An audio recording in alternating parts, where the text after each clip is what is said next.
Well, Brett and Hal have already mentioned some past congressmen, so I'm going to bring one up too, Gene Snyder. I didn't know Gene Snyder, Hal did, but the Gene Snyder Highway separates my district from John Yarmouth's district for the most part there in Jefferson County. And I'm also connected, though, to Gene Snyder through a story that the chairman of the Transportation Committee told me, Bill Schuster.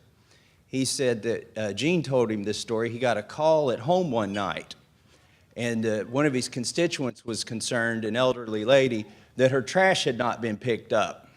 She had struggled to get the trash to the curb, and nobody had picked it up. And he said, well, ma'am, I'm a U.S. congressman. I'm the chair of the Transportation Committee. I have nothing to do with the trash pickup. Did you think about calling your magistrate? And she said, Gene, I know who you are. I voted for you. But he said, well, have you called your magistrate yet? And she said, no, I didn't think I should start that high up. Which goes to show you local government is oftentimes more important than federal government. Recently, somebody has impersonated me on Facebook. So social media is good, but it can be bad. I see Brett shaking his head. Maybe somebody's running the same scam on him. They create a fake profile account. Then they message you from me using Facebook Messenger. And they have some scam, like I've got some grant money, or I've got some disability benefit that I found for you, or some old age survivor benefit that's locked up here. And if you call this number and send me some money, I can unlock this benefit for you. Quite the scam, but anybody who knows me knows it's fake as soon as they get it, because the person is promising to give you government money. Somebody said, I know that wasn't you as soon as you said you had some money to give me. Which reminds me, there's some new faces here, and I haven't told this story in a while.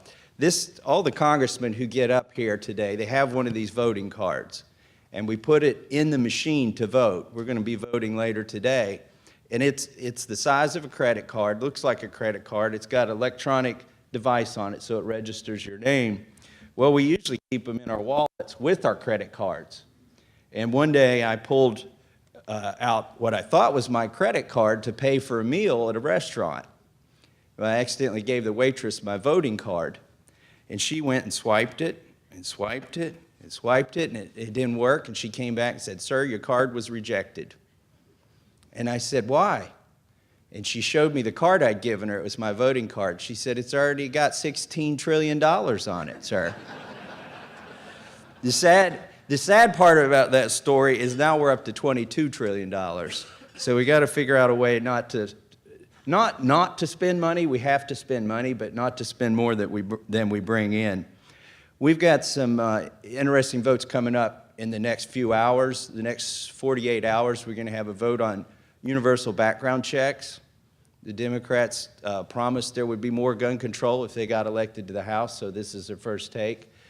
There's some very bad things about this bill that you don't realize at first. It sounds like, well, yeah, why wouldn't you want everybody to go through a background check? Well, first of all, by making everybody go through an FFL, a federal FFL can't sell a handgun to somebody who's 18, 19, or 20 years old, so they're basically banning handgun sales to anybody who's 18, 19, or 20 years old, and that's just one of the byproducts of this bill. It's a bad bill. The background check system we have doesn't work. It results in hundreds of thousands of false positives, and a lot of people are being denied a purchase of a handgun or a long gun or a rifle or anything like that. So this is not a good bill. Hopefully it will die in the Senate, as a lot of stuff does. And I hope they don't attach it to a spending bill later on. But this is a vote we're going to take in the next 48 hours. There's another vote we're going to take before you leave town, and I think this one's today. And this is a tough vote for me. And so the media has been hounding me, asking me how I'm going to vote on this. I'm going to tell you all first and see how it goes. And if it doesn't go too well, maybe I won't vote that way. But the president has tried since he's been in office to build a wall. And I support him on that. I voted for the CR that funds the wall, the full amount that he wanted. I voted for that. I support border security. But today we're going to have a vote on whether he can use the emergency powers of the president to build the border wall. And whether you like me or don't like me, I hope you appreciate that I'm consistent. And for all the years I've been in Congress, I have complained when Obama said he was going to use his pen and phone, and he would just go around Congress and do what he wants. And so I think it would be wrong of me to get excited when President Trump says he's going to use his pen and his phone and go around Congress. So this is a very tough vote for me because I prefer a different outcome, but this is not the way we do it. The Constitution says that Congress should appropriate the money. And to the extent that Congress has given the president this loophole in the past, I think they've done so recklessly.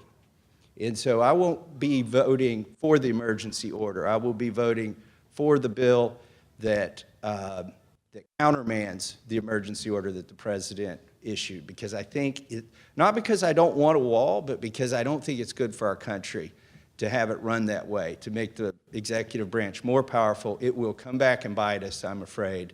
And anything we do, the Democrats are going to come back and do 10 times as much. So anyways, that's going to be a tough vote for me. I just want to talk about cattle a little bit here now.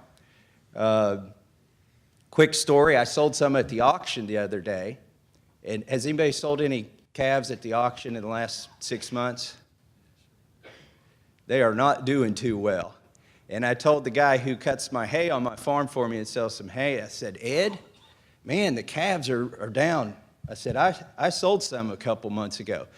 Well, he was excited for his friend. He said, yeah, my friend bought some feeder calves for $200 a piece a couple months ago. I said, I think he bought my calves because that's about what some of mine brought. And I'm worried for the brood cow industry in Kentucky because I see some trends here. We lost the country of origin labeling battle up here. I fought that one for us. I think it's important that you know where your food comes from. You know where your car comes from. You know where your shoes come from. You know where your phone comes from, because those are all labeled, mandatory labels. And we lost mandatory labeling on beef a few years ago, and that has not had a good effect on our cattle industry in Kentucky. The other problem we have is marketing. We're having fewer marketing opportunities, and there are fewer local processors and fewer of them that are USDA, so it's harder to market it locally.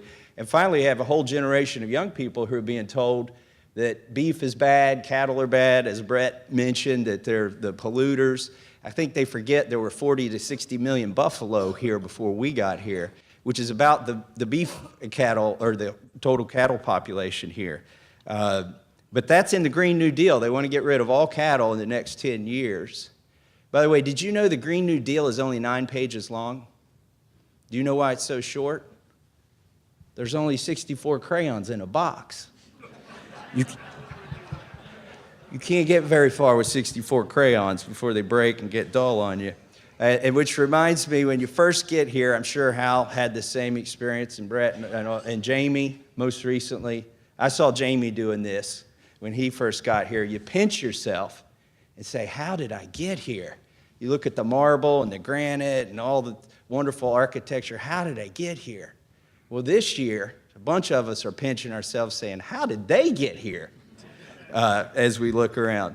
I just want to close with this story because I see a lot of young folks here, and that maybe they haven't heard this story.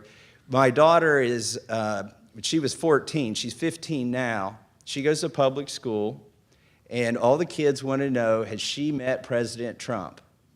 Are there any kids here that like meet President Trump? Raise your hand.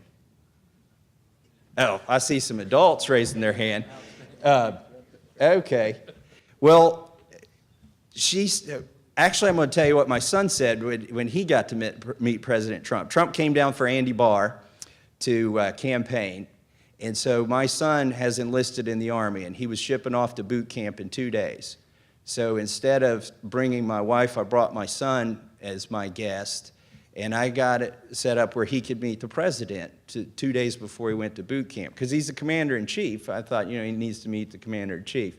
So my son, I said, I wasn't able to be in the room when he talked to him. I said, what'd you tell the president? He said, I told him I signed up for 6 years, so he's got to win his re-election. And I said, what did Trump tell you? He said, you'll have the best equipment. So my daughter, she also wanted to meet Trump, and there was a White House Christmas party. And again, my wife got bumped. My wife's never met president yet because I'm trying to always give that ticket away to one of our kids. Well, my 14-year-old daughter wanted to meet Trump.